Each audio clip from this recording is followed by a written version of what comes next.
ini kita masuk pada materi kedua untuk geografi kelas 10, yaitu pengetahuan dasar peta. Adapun tujuan pembelajaran yang ingin kita capai pada pertemuan hari ini, target belajar kita hari ini yang pertama, siswa dapat memahami klasifikasi dan penggunaan peta, jadi paham jenis-jenis peta dan penggunaannya. Yang kedua, dapat mengidentifikasi komponen-komponen peta.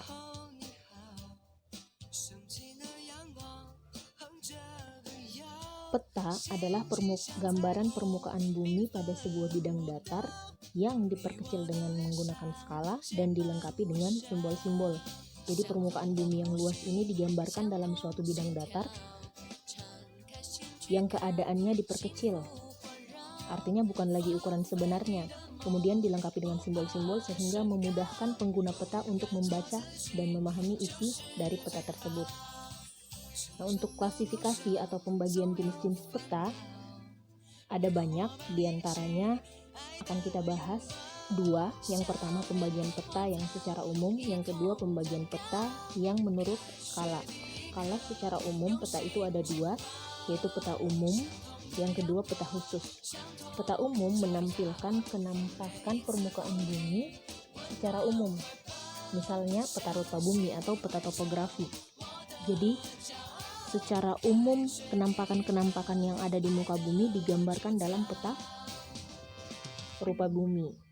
Yang kedua peta khusus, dikatakan dia peta khusus karena dia menampilkan permukaan bumi dengan tema tertentu. Jadi ada tema khusus yang diangkat atau ada tema khusus yang ingin ditampilkan atau ditunjukkan dalam peta tersebut. Nah, peta khusus biasa disebut dengan peta tematik.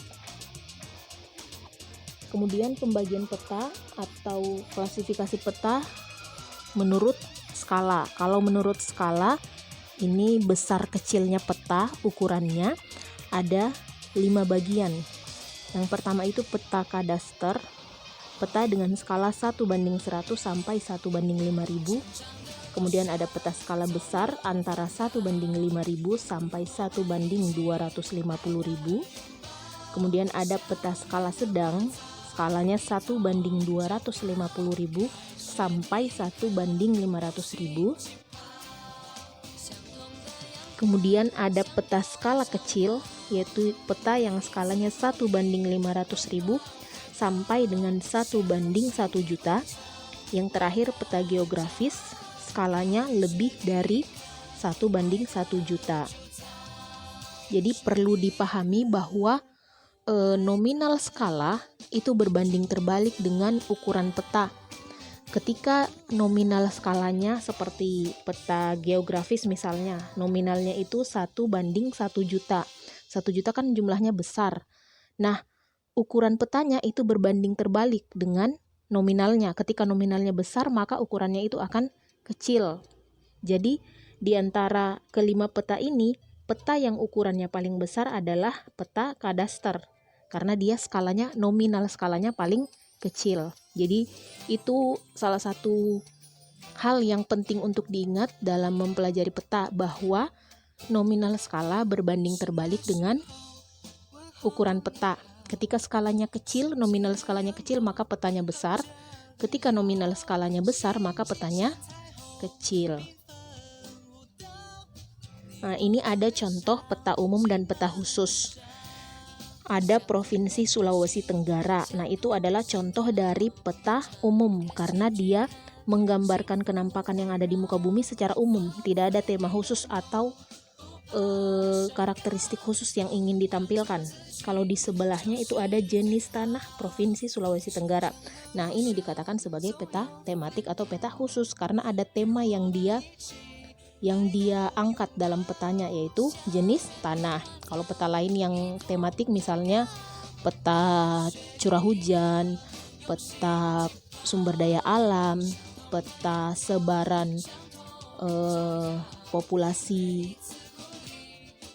populasi harimau misalnya.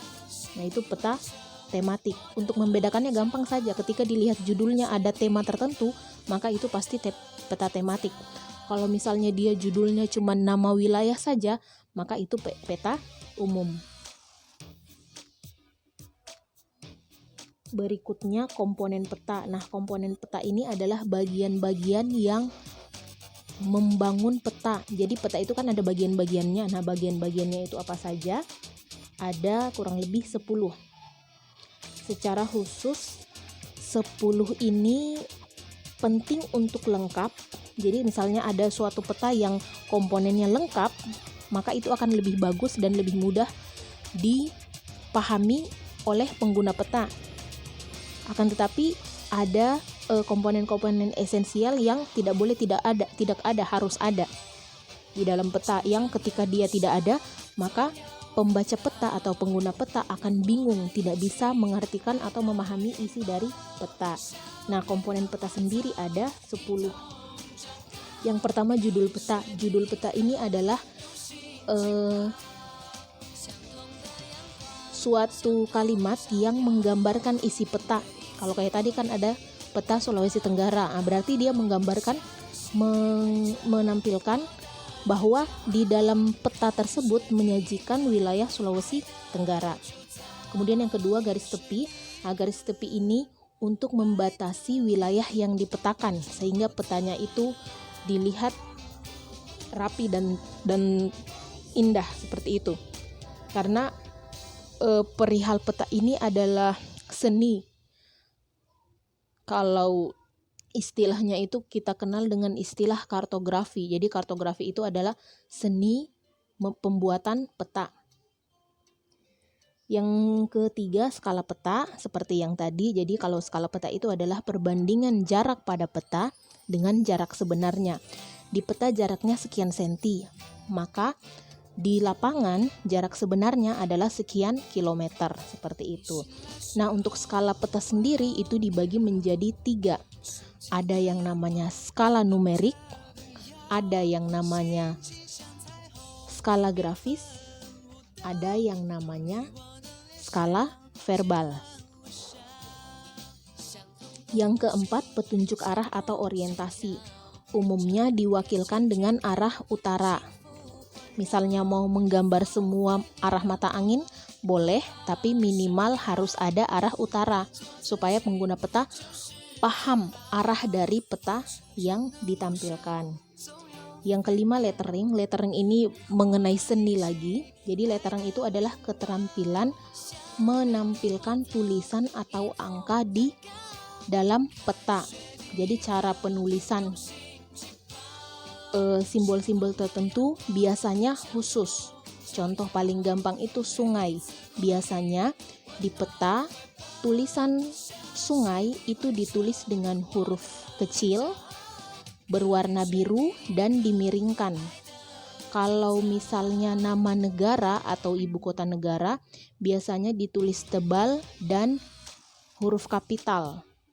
Kalau misalnya kota kecil, hurufnya huruf kecil, tapi huruf kapital di awal, kemudian diikuti huruf kecil, kemudian tulisannya juga ditebalkan, tapi tidak lebih tebal daripada ibu kota negara misalnya. Jadi ada keterampilan cara menulis informasi-informasi berupa tulisan maupun angka di dalam peta. Itu namanya lettering. Yang keenam, simbol peta. Simbol peta ini ada 4. Yang pertama simbol titik, yang kedua simbol garis, yang ketiga simbol area, dan yang keempat simbol warna.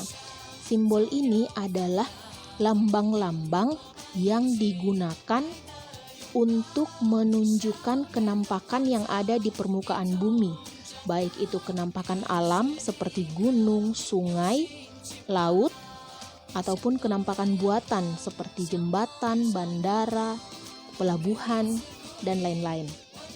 Itu simbol. Berikutnya ada legenda.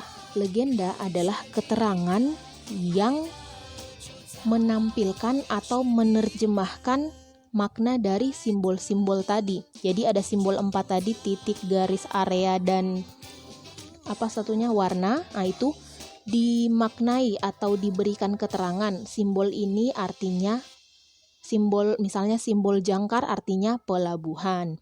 Simbol berwarna hijau tua artinya dataran dengan ketinggian kurang lebih 300 meter di atas permukaan laut. Nah, itu ditulis atau disajikan dalam legenda. Berikutnya garis koordinat. Garis koordinat terdiri dari dua, yaitu garis lintang dan garis bujur. Nah, garis lintang dan garis bujur ini merupakan menjelaskan lokasi astronomis dari suatu wilayah. Garis lintang itu yang melintang, yang horizontal, sedangkan garis bujur itu yang vertikal. Berikutnya ada inset. Nah, inset adalah peta sisipan. Peta sisipan yang namanya peta sisipan berarti disisip, kemudian dia ukurannya lebih kecil, tapi cakupan wilayahnya lebih luas daripada peta yang ditampilkan. Tujuannya untuk menunjukkan lokasi dari wilayah yang dipetakan terhadap wilayah sekitarnya. Inset selalunya skalanya itu lebih cakupan wilayahnya itu lebih besar daripada peta yang ditampilkan. Contoh, peta Kota Kendari, maka insetnya Sulawesi Tenggara. Ukurannya lebih kecil daripada peta asli, peta yang ditampilkan. Jadi peta Kendarinya besar, peta Sulawesi Tenggaranya kecil. Kemudian contoh lagi, peta Sulawesi Tenggara, maka insetnya adalah Sulawesi. Peta Sulawesi, maka insetnya adalah Indonesia, dan seterusnya. Jadi inset itu cakupan wilayahnya lebih luas daripada peta yang ditampilkan, sedangkan ukurannya lebih kecil daripada peta yang ditampilkan. Untuk lebih jelasnya, ini ada gambar, meskipun tidak lengkap 10 komponen, tapi cukup mewakili. Ada legenda, yaitu keterangan yang berisi mengenai simbol-simbol yang ada dalam peta. Kemudian ada judul peta Provinsi Nusa Tenggara Timur. Kemudian ada garis tepi. Kita ke bawah ada inset peta. Nah, itu ada inset peta. Jadi inset ini ukurannya kecil dan disisip. Kemudian dia menunjukkan lokasi yang dipetakan terhadap wilayah yang ada di sekitarnya. Tidak cukup jelas ya. Berikutnya ada garis lintang. Nah, ini garis lintang. Ada garis bujur yang vertikal, garis lintang yang horizontal. Kemudian ada skala peta, perbandingan jarak pada peta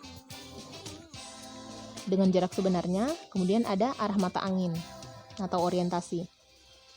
Nah, kurang lebih seperti ini komponen-komponen peta. Kalau misalnya anak-anak sekalian ingin contoh yang lebih jelas, mungkin bisa di search di Google Image dengan kata kunci komponen-komponen peta. Nah, sebagai tugas untuk pertemuan hari ini, Ibu ingin